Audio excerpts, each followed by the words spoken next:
Hey guys, and welcome back to another episode of Avery's Adventures.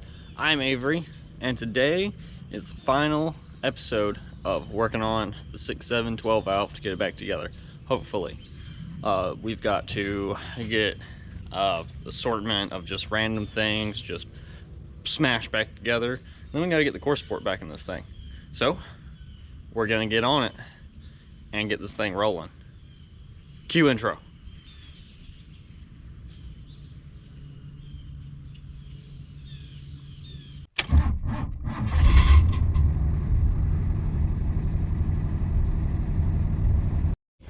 So if you haven't seen the last 3 parts to this series, go ahead and go back and watch them. It'll fill you in a lot. But we tore this thing down, checked the cylinders, the pistons, check everything in there, and reseal all of this up in here. We had a good many leaks. So between last episode and this one, I went ahead and just put the injector lines on. It was supposed to rain really bad. In fact, it was supposed to be thunderstorming today. We got some nice clouds. But there is no rain in sight today. So we're gonna go ahead and zip it back together. We got things like, we got this fuel line that needs to go on. The fuel return needs to be hooked up back there. This whole harness needs to be brought back and strung all the way up to the front of the engine here so that I can plug the crank position sensor back in and all the miscellaneous sensors that don't really do anything. We've got our radiator hoses we got to get back on. Get out of here! Oil pressure sender, pyro, oil, feed for the turbo, exhaust, heater, hoses, lines. So there's a normal, there's a assortment of things. Alternator, belt. So I think we're going to put the alternator belt and fan on before we even put the core support on. That way we can hopefully get in there with plenty of room. And the intake, of course. Turbocharger, intercooler, all the good necessities. So we're just going to go ahead and jump head first into this thing. It's not a deep end. Don't dive. Just jump in head first. So here we go. So there's a number of things that are pretty straightforward on putting this thing back together. One of them is the pyro gauge. Just let it fall down in there while we had everything apart. Let me go ahead and wipe that off.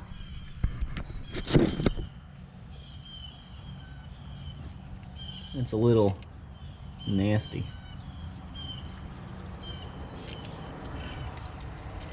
Stick it right down on in there.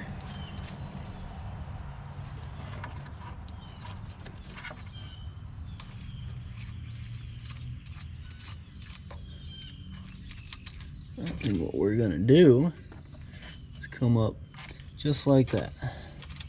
It can sit right there. All right.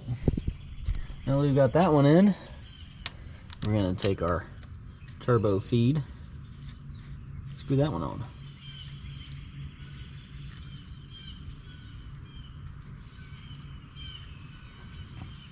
All right, now we've got this copper oil pressure sender line, and this goes right here. I do not have the factory oil pressure gauge hooked up, which would be really nice, I will say that, but there's some menagerie I gotta do in order to get there. Gotta have this line not touching anything on the engine, so the engine will vibrate and then it'll cause a hole. All right, that's up and out of the way just like that. Next, we're gonna come over here and I'll show y'all. Usually the oil pressure sender would bolt in right here.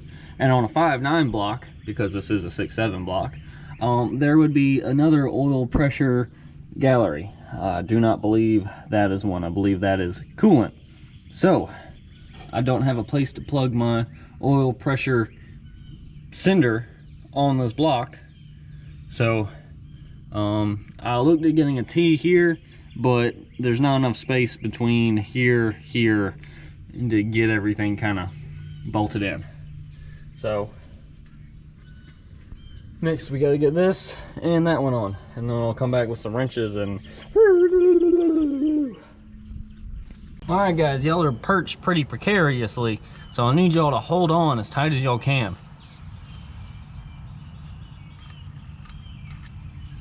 All right, we're gonna take this bolt out.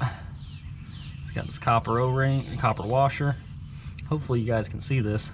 I'm trying not to fall over. And then got our trusty fuel line, which is really just the end of the factory fuel line that's been cut. It has a hose that goes up to it, a fuel hose. All right, now we've got that one. I'm gonna reach all the way in the back where y'all can't see. I can't even see. I'm just feeling. Blinded by the light.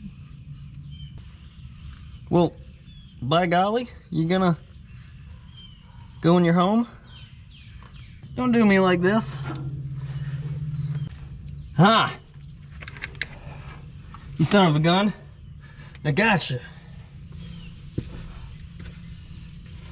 Well, I guess let's grab us some wrenches.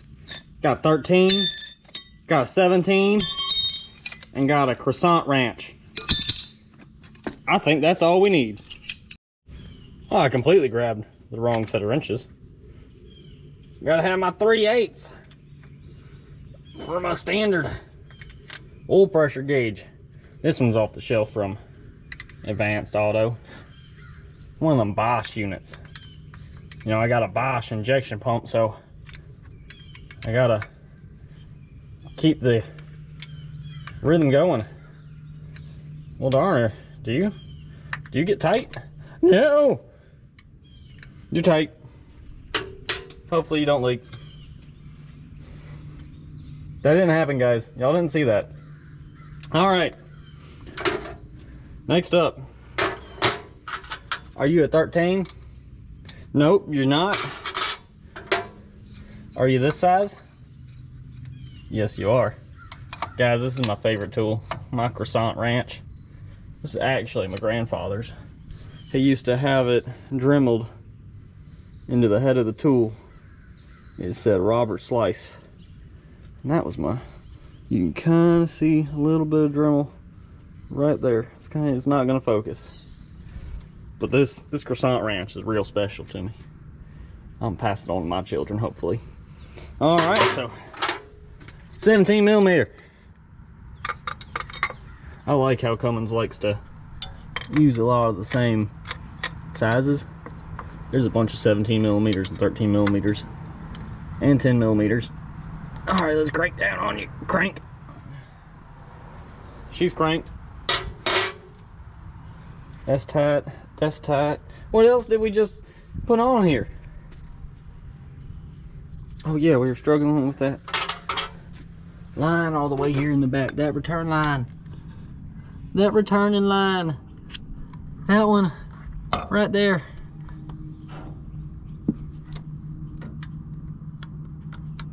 Y'all are my eyes in the sky. I cannot even see it from where I am. Why didn't I do this the first time? Well, because I needed both hands. Yeah.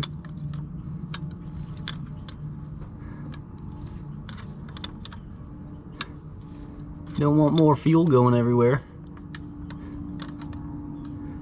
You know, your depth perception really goes out when you're using the camera to look.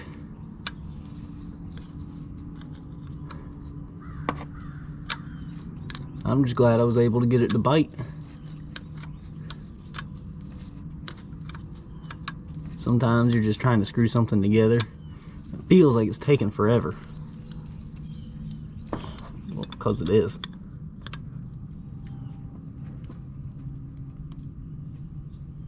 Alright, that should be tight.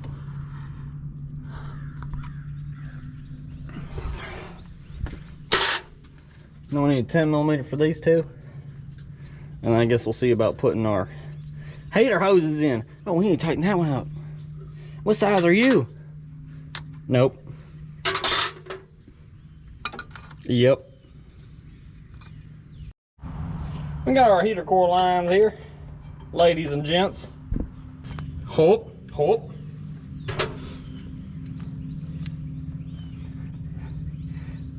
Yeah, see? Got it. Oh no, my pipes are twisted. I would bring my tools out here, but it's wetter than the #1 contestant at a wet t-shirt contest. So I don't really want to bring them out and set them out in the wet. I don't like the wet. We got this clampinator on. Got those clampinators on. All right, so next, wires, worms, those colorful wiggly things with the copper inside, whatever you like to call them. I like to call them the biggest mess society ever created. Hey, there's a wrench down there. All the way down on the ground. Now, will you please just... Oh, well, you're nasty. Yeah. Well, that's the important one. It turns my alternator on. We'll say one of the important ones.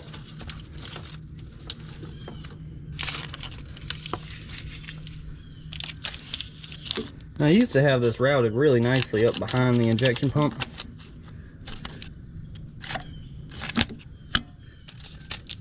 Well, we ain't got that no more. We're gonna tuck it in right there. Let it fall back around. I'm guessing you're supposed to be in this red harness. Yep. We'll get back in there. You turn the truck on. Yep, yep, yep. And yeah, I know your clip looks nice and healthy, nice and clean. So we got that one. We got this one. Which one do you go to? Come on, get up in the end of your... Come on, harness, don't be down. Turn that frown upside down.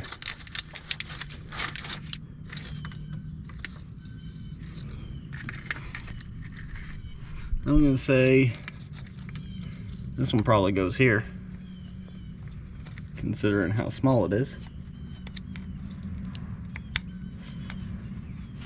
Some of these are a pain in the behind. Yep, I'm gonna say this one comes up here and goes in that one. I need to rework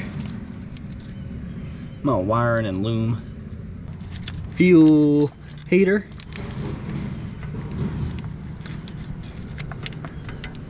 Well, what are y'all doing out there?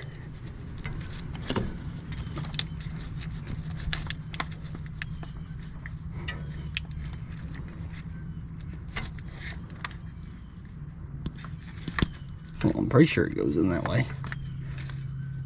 I think my fuel line's a little cattywampus putting it in there.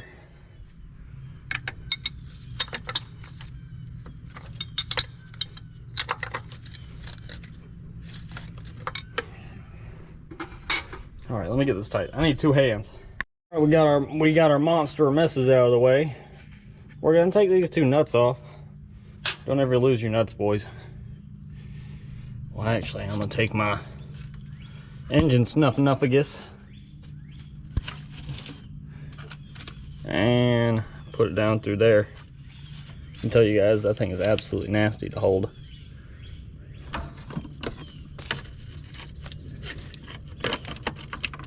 Boom. Oh, we can't forget one of the most important things to plug in. My digital boost gauge. We need that. Oh, and, you know, fuel pump would be good too. See, I think this is kind of genius. 12 valve Cummins requires 12 volt to the fuel shutoff solenoid, which allows the solenoid to open and flow fuel into the injection pump, at which point when you turn the key over, the starter turns and pulls fuel into the engine, at which it combusts. So I have a relay.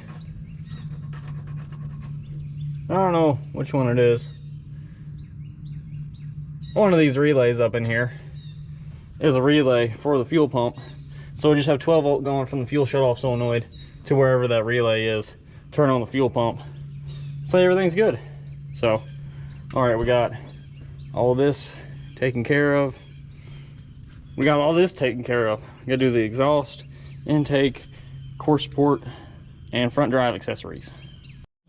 Well, one of the important things on these 92 and 93 model first gens is you got this crank position sensor.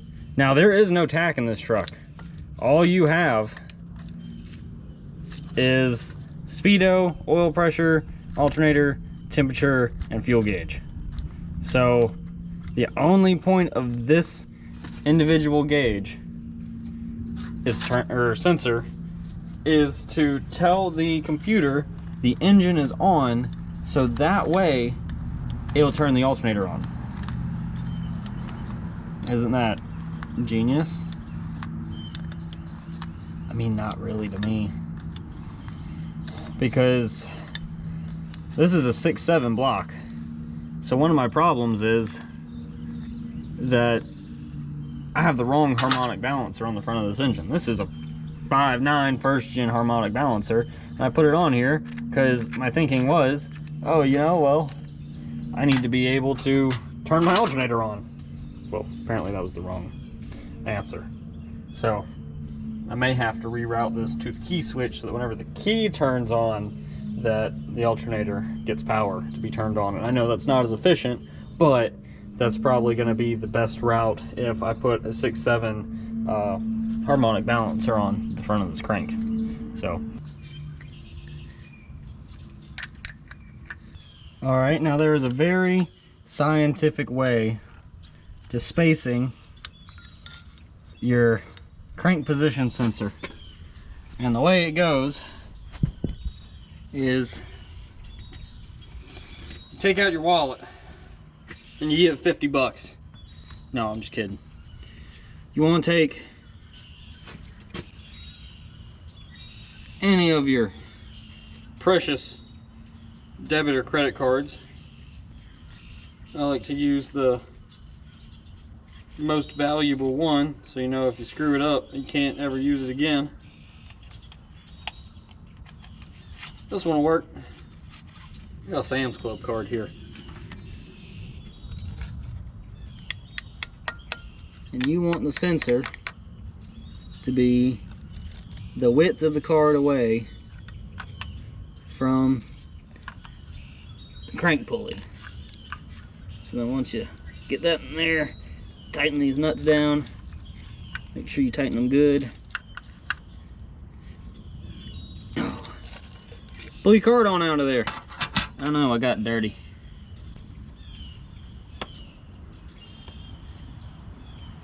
Well, this paper towel ain't clean at all.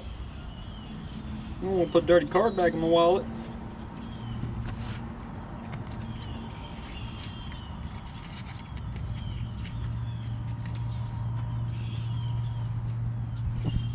Then you take the plug and you route it up here.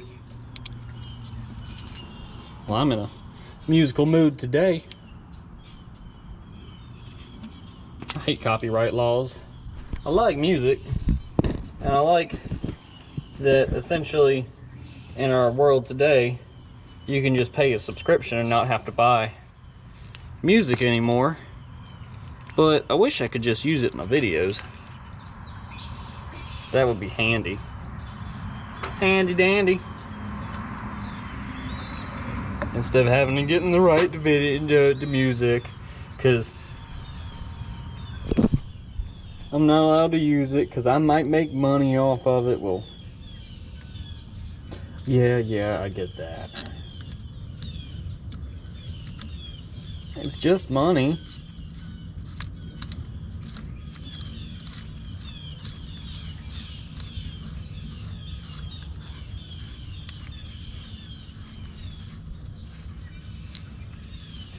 Gotta get this one tightened down so that way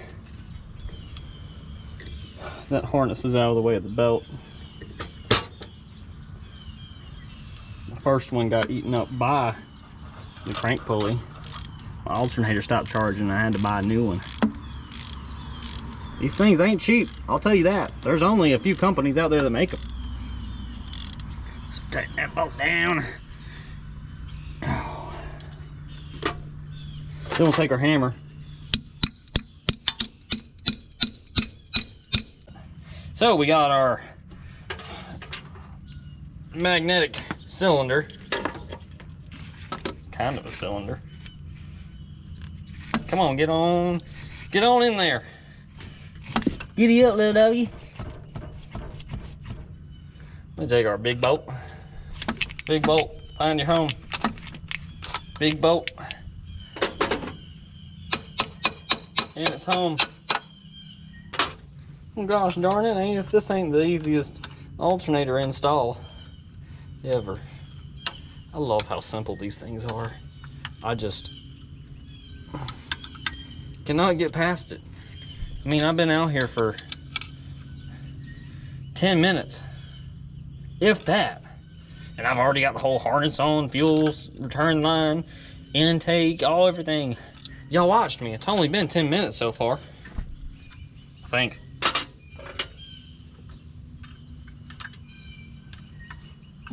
And get our 10mm back out, tighten down our ground strap. Ground strap.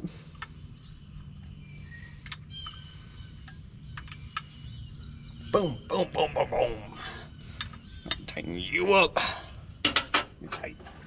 Did I tighten you up? I can't remember. Yep. Yep. All right, now we're gonna plug in our thingamajig.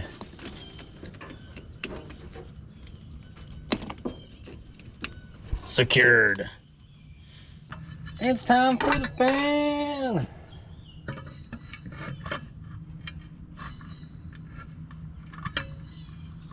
You ever get that feeling that you gotta pee really bad just from tightening a bolt over and over and over again because you only got 1/8 of a turn on each one?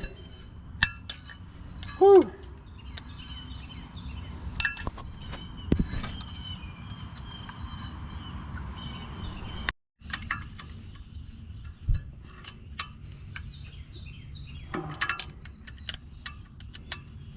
Hiya! Hiya! Alright. Fan is on. I think we're gonna go ahead and route the belt through here.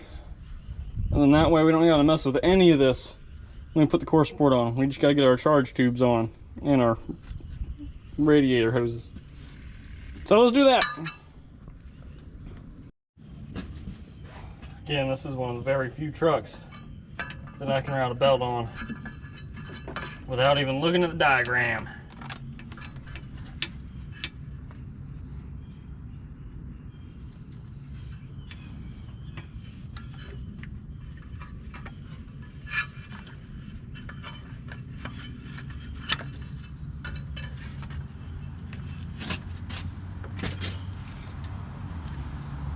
Maybe.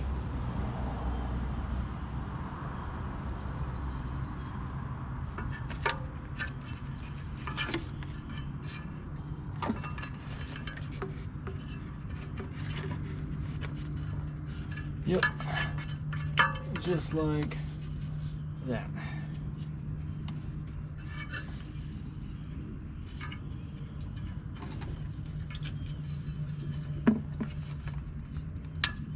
Right there, to there.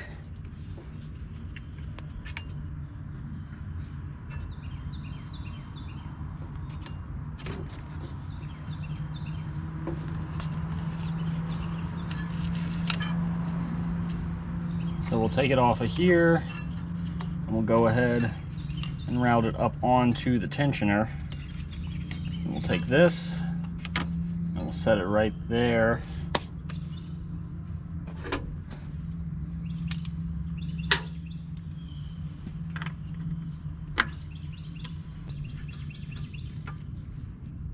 Don't get caught up on that bolt.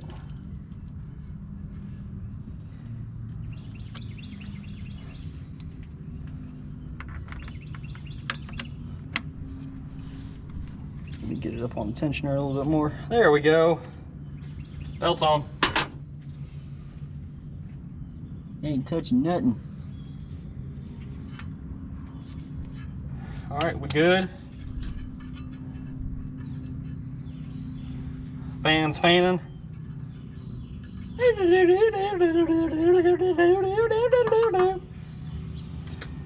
All right, so now it's time to get this core support back up in here. But before we put the core support back up in here, if you watched episode 1, or part 1, more so, right here we have a little bit of a clearance issue with our condenser for the air conditioning.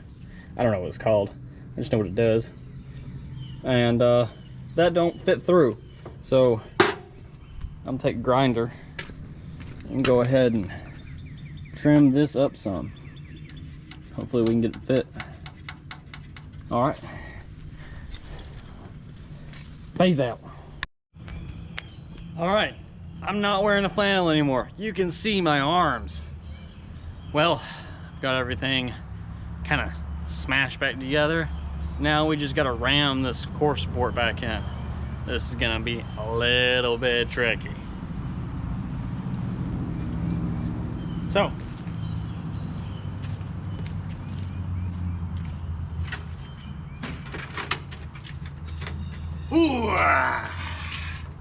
strong man, strong tiny man.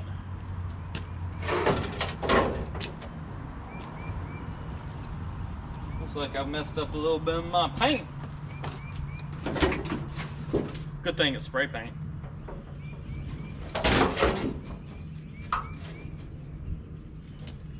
Would you have been able to guess that this truck was spray paint if I hadn't have told you? Oh well. I got a mess on this thing. Let me get her cleaned back up and we'll redo this. All right, I gave it a quick hose down with the hose. So the trick is now going to be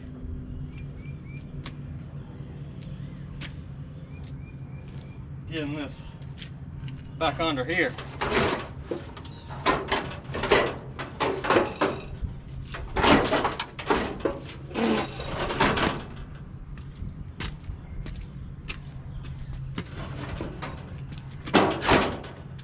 Come on now. Oh, I'm about to make a mistake. Where's the caution hot side? Caution, fan.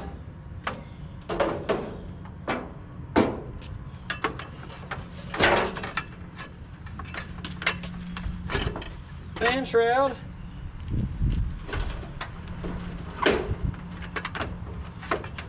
Get on in there, little doggy. We're gonna need you.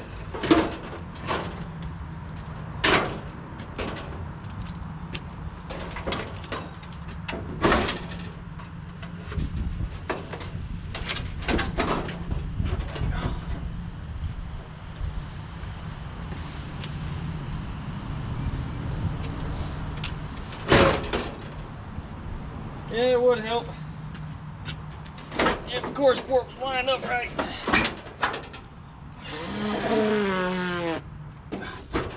All right, tops in.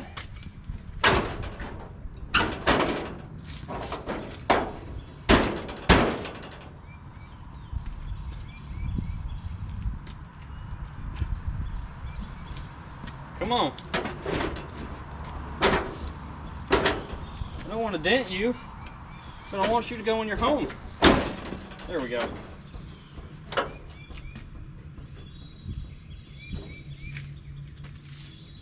Now the question is, can I open my door? Yeah, my door opens.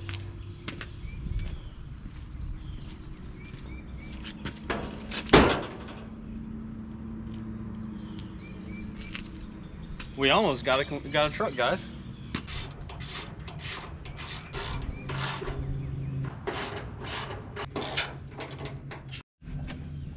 Well, I heard the beep beep beep beeps of your battery dying, but I forgot to change it. So we're a little bit further ahead. I got the evaporator condenser air conditioner thing that goes in the front of the truck back in, kinda. I gotta tighten up the bolts. I had to do a good bit of trimming over on this passenger side in order to get this to clear. It doesn't look like it quite yet, so the bolts aren't tight, but this thing really has to sit all the way over here. And it looks like we could even just use a little bit more trimming right down in here. I think that's what we're gonna do. So let me trim that up a little bit more and we'll bolt this thing down. And that's tight. We got her over as far as she'll move at the moment. And unfortunately, we just gotta kind of take the gamble on it, and hopefully when stick the intercooler up here, everything fits. Whenever I did the first part to this series, I mentioned that I would go over my Oven's Garage tutorial on how he put his 7.3 intercooler in and what I did to follow. The biggest thing was I really just trimmed these in, drilled 2 holes in the core support, and used these bushings. They probably came off of the 7.3 intercooler, and it just sits flush up against the core support. It's solid. And then you just go ahead and open these up, trim this out. You want to open this one up too. Don't do what I did. And then you're gonna mount your intercooler up and you're gonna drill some holes. It's really pretty simple. And then as an extra added support, take some flat bar from the hardware store, bend it with some 290s in it, and then lay some rubber gasket material in there. This is toilet gasket, rubber gasket.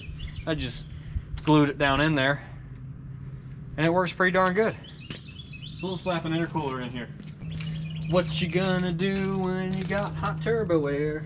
You gonna put it through your intercooler. Come on now. Make your way in there.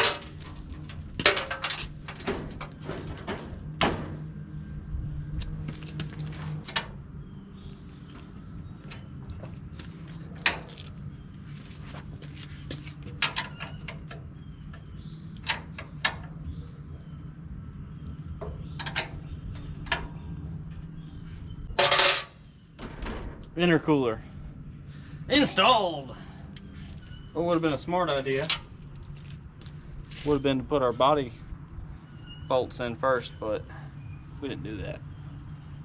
This truck is all sorts of twisted, so the best way to get the body mounts in here is take a block of wood,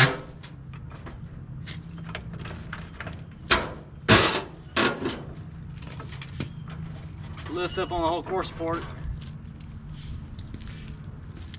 and slide one of these worn out puppies right back in there.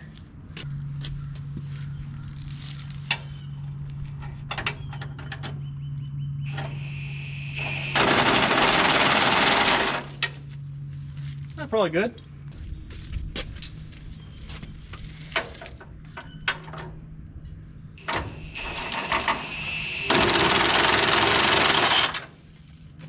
Time to get the goddamn radiator in here. Now, if you haven't seen my first video, get ready to see the easiest radiator install you've ever seen.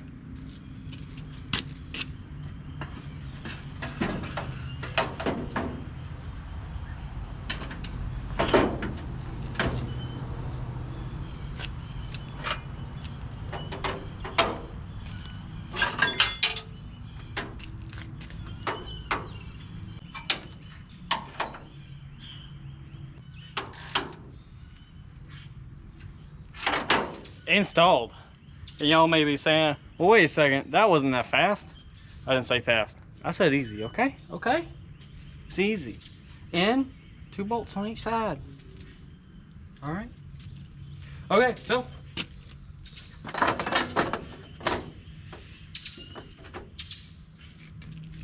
Fan shroud. Gotta get some zip ties out. Let's get lower hose or upper hose on. First you put in your radiator, then you connect your upper hose. After you got your upper hose on, you gotta connect your lower hose.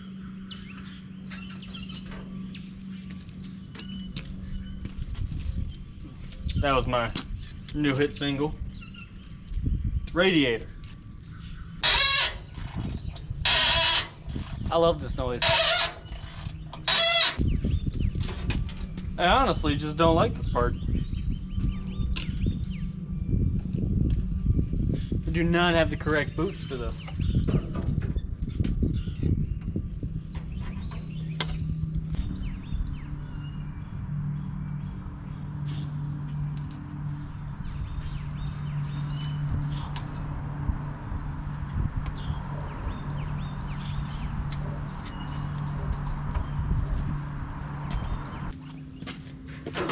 Lower balance here. It's kind of a hodgepodge. Not in that great of shape. It should work.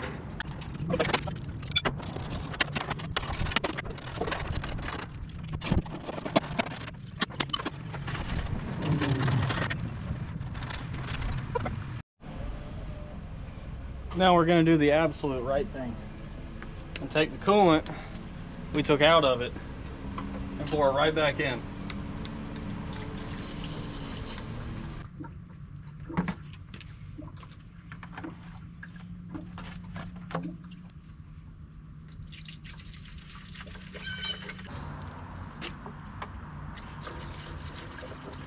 There we go.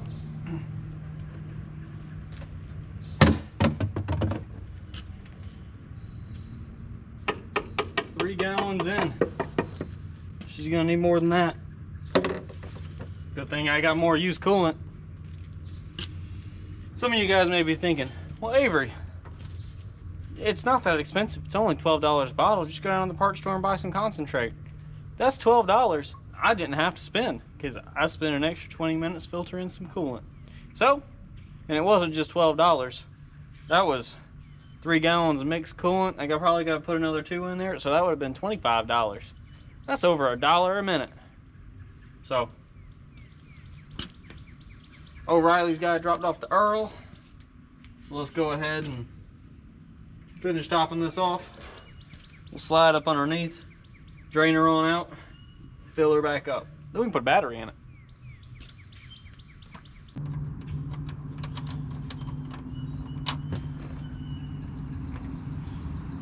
Black oil.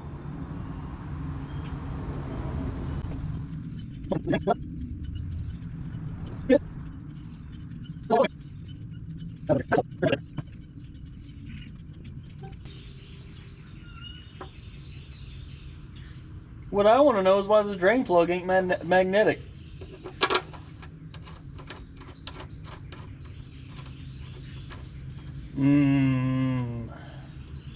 All this oil on my hand. I tell you, it just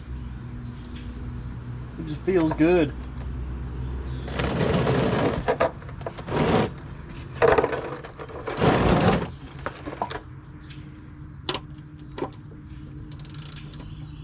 Don't get it as tight as it did. All right, that's good.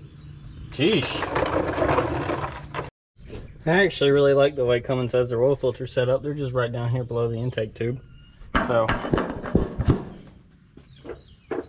all I really need to do, hopefully this thing isn't stuck.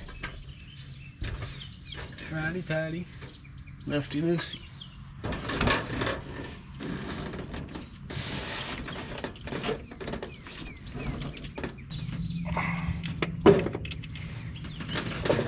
And there you go. I always like to pre-lube my oil filters pre-fill them, whichever wording you prefer. And that way I know that they're plumb full when I start the engine up, and it doesn't have to fill the oil filter and take longer to build pressure. Now just hand tight. That's snug.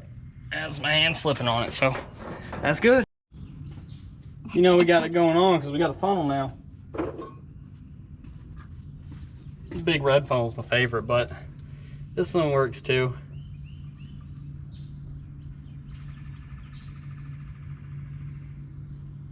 Drink on up. You're gonna need all these vitamins and minerals.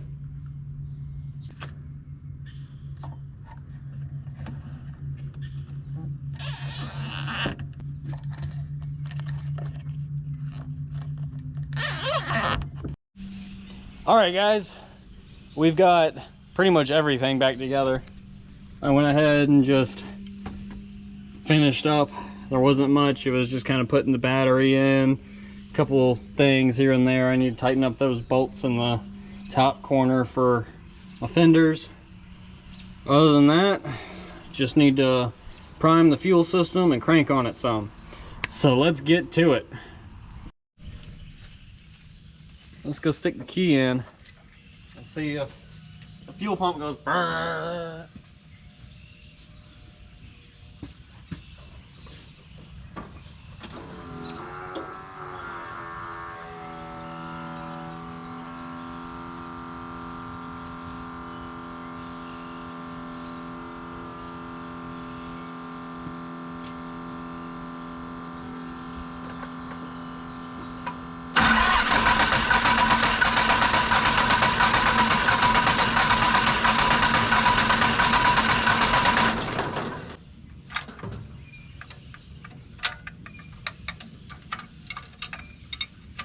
We're gonna pop these injectors loose. I got them on there pretty darn tight. Doesn't help that my wrench is all the way up.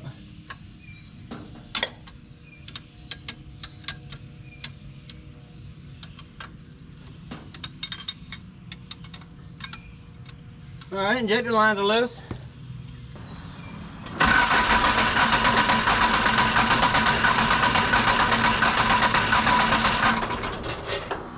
You didn't get wet, did you? There's fuel everywhere up here.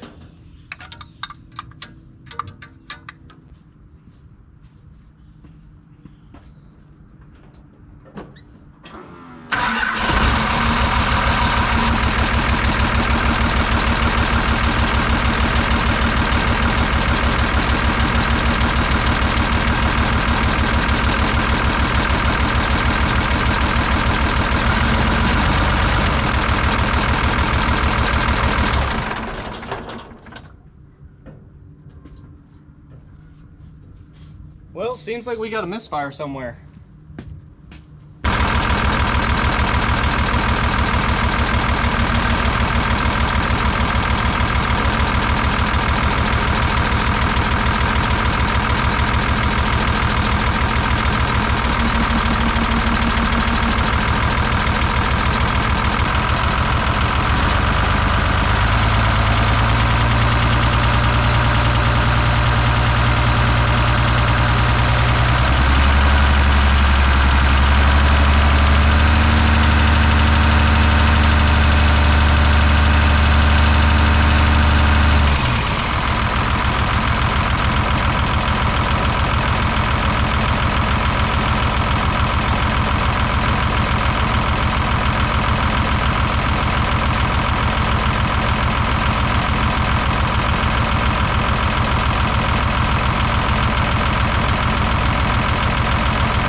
Hey guys, so as y'all can see in the last portions of that video, of this video, that the 6.7 Cummins was not running right, and there were some really bad noises coming from the top of the valve train. It sounded like a lifter tick, but I can guarantee you, by the fact this is at a much later date and I forgot to shoot an outro for this video, it was not good. So, hopefully we'll just have a quick, short little video for the next one. I'll show you what's wrong, the disaster it's been, and we'll just zip it apart and put it back together real quick. But if you want to find out what actually happened and how I screwed up, stay tuned for the next one. Appreciate you guys. If you like this video, give me a thumbs up. If you want to get a notification for my next videos and be up to date on everything, subscribe. You know? Yeah, it won't hurt you. You can turn your YouTube notifications off. That doesn't bother me. Just hit the subscribe button. Alright guys, y'all have a wonderful day. I'll catch y'all on the next one.